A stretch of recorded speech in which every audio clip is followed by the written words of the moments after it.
అందుకే కలియుగంలో కలి బారి పడకుండా రక్షింపగలిగినది ఇది భగవన్నామం. అంతటి శ్రేష్టమైనటువంటి భగవన్నామాన్ని ఎవడు పట్టుకుంటాడో వాడు ధన్యాత్ముడు. యమధర్మరాజు గారు దూతలందరికీ సమావేశం పెడతాట. పెట్టి ఎవరి జోలికి వెళ్ళకూడదో, ఎవరిని ముందు తీసుకురావాలో చిట్టా చెప్తుంటాడు. పరాకు పడకండి, గుర్తుపెట్టుకోండి. ఎవరిని ముందు తేవాలి అంటే, ఎకసక్కమునకైన ఇందిరారమణుని పేరు సలపంగలేది దుర్భాషితులను. ఎకసక్కమునకు అంటే ఎగతాళి చేయడానికి కూడా నారాయణుడి పేరు చెప్పని వాడు ఉంటాడే, వాణ్ణి ముందు తీసుకురండి. అలాగే కలలోనైన శ్రీకాంతుని పాద పద్మముల్ చూడని కర్మరతుల, కలలో కూడా వాడికి భగవంతుడి పాదాలు కనబడవు, అలాంటి వాడిని ముందు తీసుకురండి.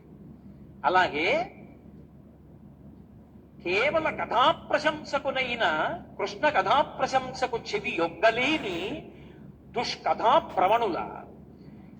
భాగవతం చెప్తుంటే, కృష్ణలీలలు చెప్తుంటే, కృష్ణుడి లీలలు విని సరదాపడి సంతోషించడానికి కూడా చెవి ఇలా పెట్టకుండా ఎప్పుడూ అక్కర్లేని విషయాలు వినేటటువంటి వాళ్ళు ఉంటారే వాళ్ళు యాత్రోత్సవములైన ఈశ్వరుని గుడి త్రోమ తొక్కని దుష్పదులను. యాత్ర కడతాడు, ఉత్సవానికి కడతాడు, నువ్వు వెళ్ళవే గుళ్ళోకి, నేను ఇక్కడ ఉంటానంటాడు. అలా యాత్రకి వెళ్ళడు, ఉత్సవానికి వెళ్ళడు, భగవంతుడి గుడి దారి కూడా తొక్కని వాడు ఉంటాడే వాణ్ణి. అసలు పరమ భాగవతుల పాద ధూళి సమస్త తీర్థసారమటంచు ఎరుగలేని వారి వారి వారి వారి వారి చేరిన వారి తొలుత కట్టి చెండు దూతలార. సమస్త బ్రహ్మాండములలోని తీర్థసారం ఎక్కడుంటుందంటే, పరమ భాగవతోత్తముడై భగవంతుణ్ణి నమ్ముకున్న వాడి పాదాల అడుగున ధూళిగా ఉంటుంది. అందుకే వాడి గడప దాటి ఇంట్లోకి వస్తుంటే భగవంతుడి సింహాసనంలోంచి తలెత్తి చూస్తాట.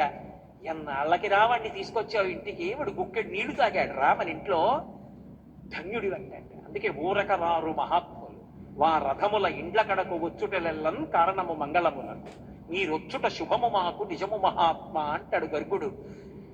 ఏ కోరిక లేకుండా భగవంతుడిని నమ్ముకుని తిరిగేటటువంటి పరమ భాగవతోత్తములైనటువంటి వారు వేరొకరి ఇంటికి వెళ్ళారు అంటే వాళ్ళకి ఏదో పెద్ద మంగళం చెయ్యాలని భగవంతుడు అనుకుంటే తప్ప అసలు అటువంటి వారిని ఇంటికి ఎందుకు పంపిస్తాడు? అందుకే భాగవతోత్తములు ఇంటికి రావడం అంటే అది సర్వమంగళములకు కారణమవుతుంది.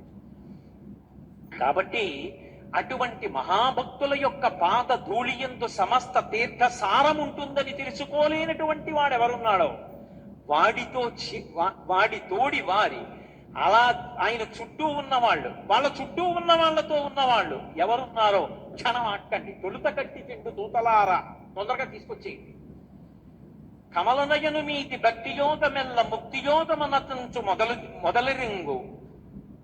అటువంటి వారి జోలికి వారి వారి వారి వారి వారి కూడిన వారి త్రోవపోవలదు దూతలారా. ఎప్పుడూ భగవన్నామని చెప్తుంటారే, భగవంతుడున్నాడని నమ్ముకు తిరుగుతుంటారే, భగవంతుని ఎంతో భక్తి కలిగిన వారు ఉంటారే, వాడి జోలికి వెళ్ళకండి. వాడితో ఉన్న వాళ్ళ జోలికి కూడా వెళ్ళకండి. మీకు అవకాశం ఉంటే వాడి పాదానికి ఉన్నటువంటి ధూళి కాస్త ఏదైనా ఆకులో పట్టుకుని తీసుకురండి, నా కిరీటం మీద జల్లుకుని మీకు జల్లుతానంటే యమధర్మరాజు. భగవన్నామం చెప్పడం అనేటటువంటిది అంత గొప్పది అని భాగవతంలో వ్యాసుల వారు పోతన గారు నిర్ధారించారు. అటువంటి భగవన్నామం. అందుకే కలియుగంలో భగవన్నామాన్ని ఆశ్రయించడం నామిని ఆశ్రయించడం.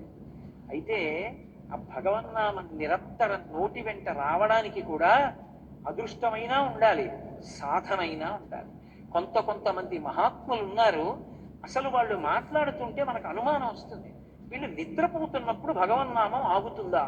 ఆ భగవన్నామం నోటి మీదకి రావడం అలవాటు చేసుకున్న వాడెవరో, కనీసం అప్పుడప్పుడు భగవన్నామం చెప్పడం అలవాటు చేసుకున్న వాడెవరో వాడు కలిపురుషుని చేత ఆవహింపబడడం. కలిపురుషుడు వాణ్ణి చెనకలేడు. మూడవది, కేవలం కలి నుండి మనని రక్షించడం కోసమే వచ్చినటువంటి వాడు శ్రీ వెంకటేశ్వరుడు. అందుకే కలవు వెంకటనాయక. కలియుగంలో మనని రక్షించడం కోసం కొండ మీదున్నాడు తప్ప ఆయనకి సరదా పుట్టి కొండ మీద లేడు. మహానుభావుడు మాట్లాడుతుండేవాడు, ప్రతిరోజు తరిగొండ వెంగమాంబ గారి ఇంటికి వెళ్ళేవాడు. తరిగొండ వెంగమాంబ గారు భాగవతం చెప్తుంటే ఆయన వింటూ ఉండేవాడు. ఎవరిది భాగవతం? ఆయన కథే. వెంగమాంబ గారు భాగవతం రచన చేస్తూ భాగవతం చెప్తుంటే ఆయన ఉయ్యాల ఊగుతూ చెక్క ఉయ్యాలలో వింటూ ఉండేవాడు. ఒకరోజు తెల్లవారిపోయింది, గుళ్ళో గంటలు వినపడ్డాయి. అయ్య బాబోయ్, సుప్రభాతం వేళ అయిపోయిందని ఉయ్యాల్లోంచి దూకెళ్ళిపోతున్నాడు. మధ్యలో ఎక్కడికి పోతాం, ఆగని పంచి పట్టుకుంది ఆవిడ. ఆ పంచి చిరిగిపోయింది, స్వామివారు వెళ్ళిపోయారు. వెళ్ళిపోయి గబుక్కుని పద్మపీఠం మీద నిల్చున్నారు. అర్చకులు వచ్చి తలుపులు తీశారు, పంచి చిరిగిపోయింది. దొంగలు వచ్చారా అంటే గుళ్ళో దొంగలు వచ్చిన అవకాశం లేదు. మరి పంచి చిరిగిపోయింది, మొక్కెక్కడుంది? ఆయన దగ్గర అంత స్వాతంత్రం తరిగొండ వెంగమాంబ గారికి తప్ప ఎవరికి ఉందని ఆవిడ దగ్గరికి వెళ్ళారు. మనకి చిన్న రవికిల పట్ట శేషవస్త్రం ఇస్తే నెత్తి మీద పెట్టుకుని బీరువాలో పెట్టుకుని ఆ జన్మాంతం దాచుకుంటాం. ఆవిడ దగ్గరికి వెళ్ళి స్వామివారి పంచముక్క మీ ఇంట్లో ఉందా అని అడిగారు. ఆవిడంది చాలా సాధారణంగా, పొద్దున్న భాగవతం మధ్యలో గుళ్ళో గంటలు మోగుతున్నాయని లేచి పరిగెత్తాడు. పట్టుకుంటే పంచి తిరిగిపోయింది. పూజా మందిరంలో పీఠ మీద ఎట్టారు, పట్టుకుపోండి. అంతటి మహాభక్తురాలు. ఆ తరిగొండ వెంగమాంబ గారు చెప్తూ ఉంటే వినేవాడు వెంకటేశ్వరుడు. ఆయనే అక్కడక్కడ అలా కాదు వెంగమాంబ ఇలా అంటే ఆవిడ రాస్తూ ఉండేది.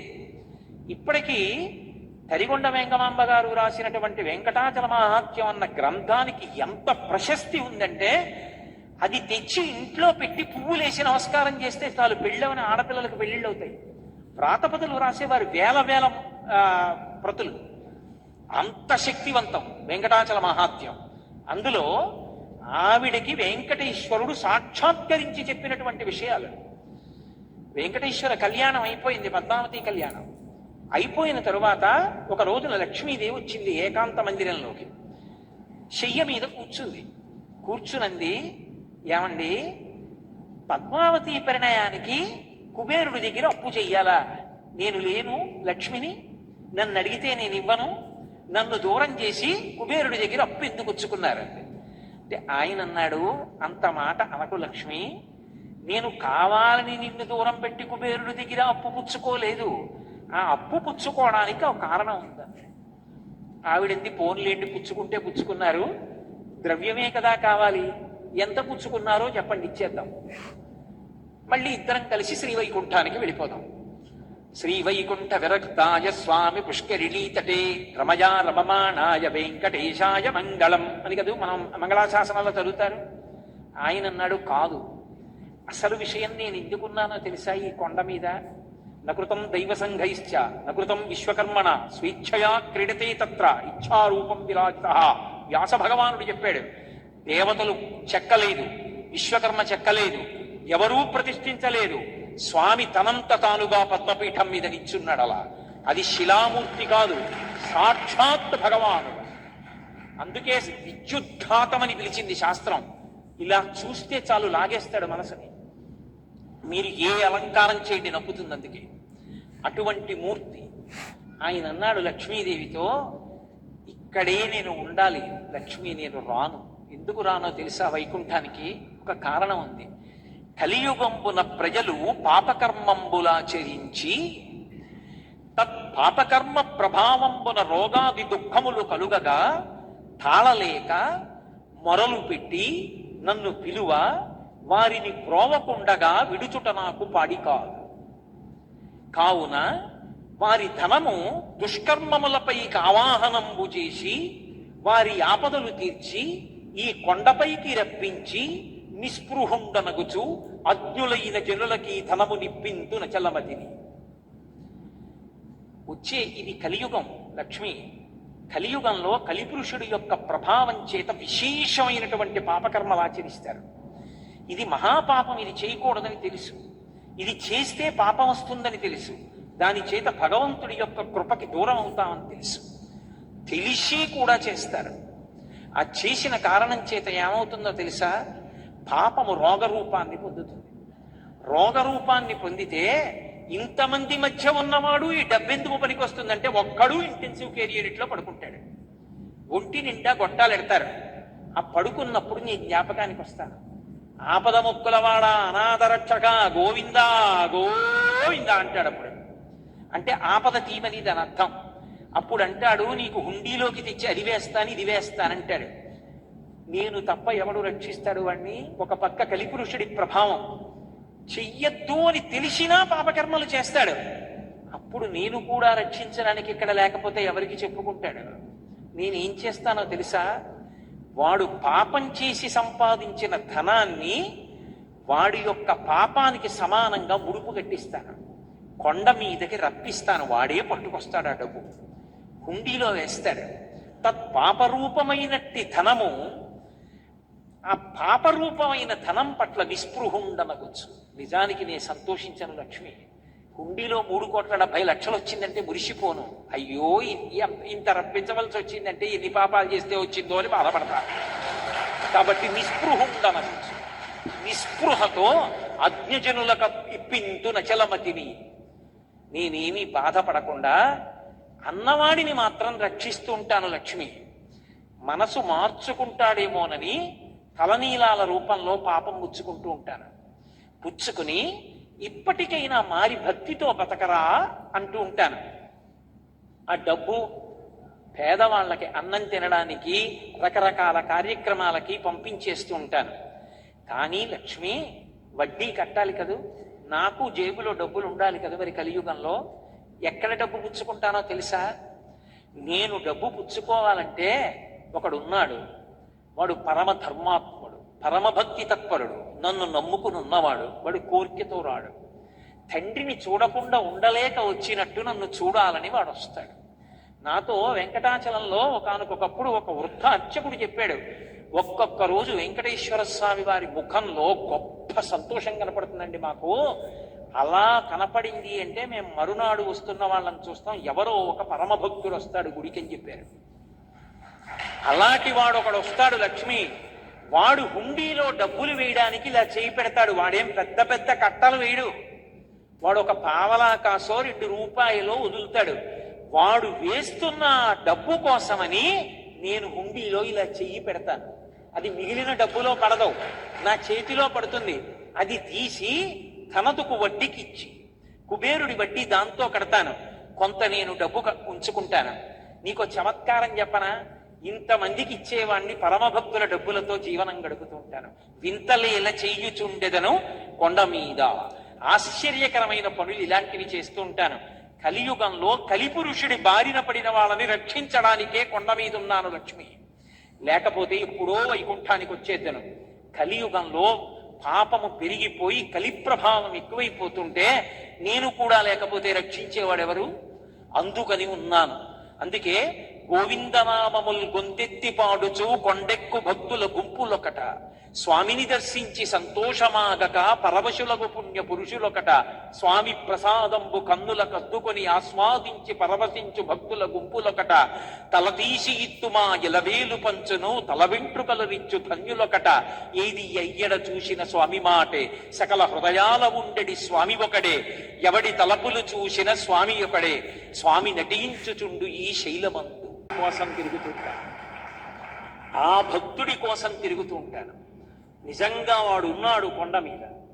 నేను సభాముఖంగా చెప్పడం ఏం బాగుంటుంది, కానీ పరమ సత్యం చెప్తున్నాను మీతో. వాడు ఉన్నాడు.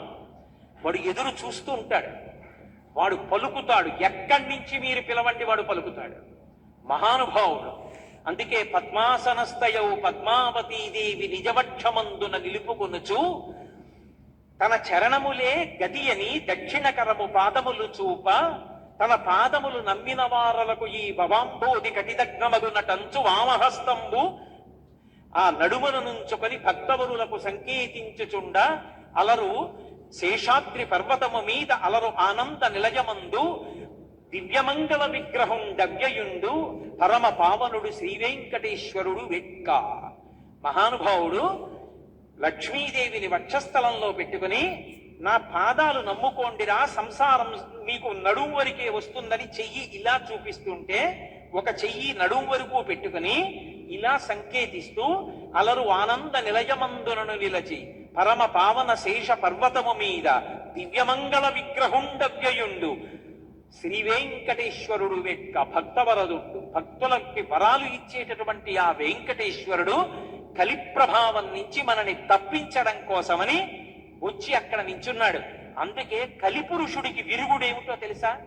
స్మరణాత్ సర్వపాపఘ్నం ఒక్కసారి వెంకటాచల పర్వతాన్ని తలుచుకుంటే చాలు, ఒక్కసారి ఆ వెంకటేశ్వర స్వామిని తలుచుకుంటే చాలు, ఒక్కసారి ఆనంద నిలయ విమానాన్ని తలుచుకుంటే చాలు, ఒక్కసారి ఆ క్షేత్రాన్ని మనసులో స్మరించాడనుకోండి, ఒక్కసారి ఆ స్వామివారి యొక్క దివ్యమంగళ విగ్రహం, ఆ తిరుమల క్షేత్రం, ఇవన్నీ మనసులోకి వచ్చాయనుకోండి చాలు. ఆయనని స్మరించి ఆయన నామం చెప్పినంత మాత్రం చేత తరించిపోతాడు. ఆ స్మరించినంత మాత్రం చేత స్మరణాత్ సర్వపాపఘ్నం. స్మరిస్తే గోవిందా అని పిలిస్తే చాలు. అందుకే మహానుభావుణ్ణి వెంకటేశ్వర అని పిలవరు, కొండెక్కుతూ గోవిందా అంటారు. ఎందుకని? అంత పెద్ద వాన పడిపోతే ఆ రోజున ఇంద్రుడి వల్ల నీవు ఈ ఉరుములు ఈ మెరుపులు ఈ యశనుల ఘోషములను ఈ జలధారల్ నీయానము నిరుంగము కుయాళింపగదయ్య గుణరత్న నిధి అని గోపాల బాలురు గోపకాంతలు అడిగితే వాళ్ళని రక్షించడానికి బాలుండాడుచునాత పత్రమని సంభావించి పూగుత్తి కింగేలం దల్చిన లీలలే నగవుతో కృష్ణుండు తానమ్మహాశైలం మున్వలకేల దల్చి విపుల ఛత్రంబుగా పట్టే తద్ధీల భృత్యుడు దుశ్శిలాచకిత గోపీ గోపంతికిన్. వాళ్ళని రక్షించడానికి ఆ గోవర్ధన పర్వతాన్ని పైకెత్తి ఇలా కుడి చేతి వేలు మీద పట్టుకుని హరిదొద్దండముగామ కుప్ప శిఖరం బాలంబె ముక్తావళుల్ వరగంజారెడు తోయబంధువులు గోపాలంకమా పంగహాసరుతుల్ రత్త జయంబుగాగా అచల ఛత్రంబు శోభిల్లి తద్గిరిభిద్దుర్మద భంజియై జలధిరక్లిన్న ప్రజారంజియై. ఆయన చెయ్యే ఆ గుడుక్కి కర్ర, ఆ పైనుంచి పడుతున్నటువంటి వాన ముత్యాల జాలు, గోపకాంతల కళ్ళల్లోంచి వస్తున్నటువంటి కాంతి ఎలా ఉందంటే అదంతా ఉద్దీపింపచేస్తోంది. చూపుల చేత 7 రాత్రులు 7 పగళ్ళు పోషించాడు. లోపలికి వస్తే పిల్లాడు కొండవలేస్తే ఎక్కడ చచ్చిపోతామో అని నమ్మకుండా బయట నించున్న వాళ్ళని బతిమాలుకున్నాడు ఆ రోజున. పాలుండీతడు కొండదొడ్డది మహాభారంపు శైరింపగాదాలండోజని దీని కింద నిలువంచింతింపగా బోలదు ఈ శైలంబో నిధి జంతు సంయుత ధరా చక్రంపు పైపడ్డ నాకేలల్లాడదు బధులార నిలుడీ క్రిందన్ ప్రమోదంబునన్. నన్ను నమ్మండి, ఈ కొండ పడదు, రెండని బతిమాలి పిలిచి రక్షించాడు. అలా రక్షించాడు కాబట్టి గోవిందా అన్న నామాన్ని పొందాడు. గోవిందా గోవిందా ఎక్కడ చూసినా గోవిందా. ఆఖరికి తలుపు తీయకపోతే కంపార్ట్మెంట్ లో కోపంతో గోవిందా గోవిందా గోవిందా గోవిందా గోవిందా. తలుపు తీయడానికి తాళాలు పట్టుకొస్తే సంతోషం గోవిందా గోవిందా. తలుపు తీస్తే గోవిందా గోవిందా గోవిందా గోవిందా పరుగులు. అసలు ఏం మాట్లాడాలన్నా ఆ గోవింద నామంలో ఉన్నటువంటి వ్యగ్రతని బట్టి శాంతాన్ని బట్టి వాడి కోరిక అర్థం అవుతుంది తప్ప గోవిందా తప్ప ఇంకోటి ఉండదు. కొండ ప్రతిధ్వనిస్తూ ఉంటుంది. అలా ఆ గోవింద నామాన్ని సంపాదించుకున్నటువంటి ఆ 7 కొండల వెంకటేశ్వరుడు కలియుగంలో కలిపురుషుడి నుంచి మన్ని రక్షించడానికి వచ్చి ఆ పర్వతం మీద నిలబడి ఉన్నాడు. అటువంటి మహానుభావుడి నామం చెప్పిన, ఆ గోవిందనామం పలికిన, మానసికంగా దర్శించిన, ఒక్కసారి స్మరించిన సమస్త పాపములు పోతాయి. వజ్ర కవచం కట్టుకున్నట్టే. ఇక కలిపురుషుడు దగ్గరికి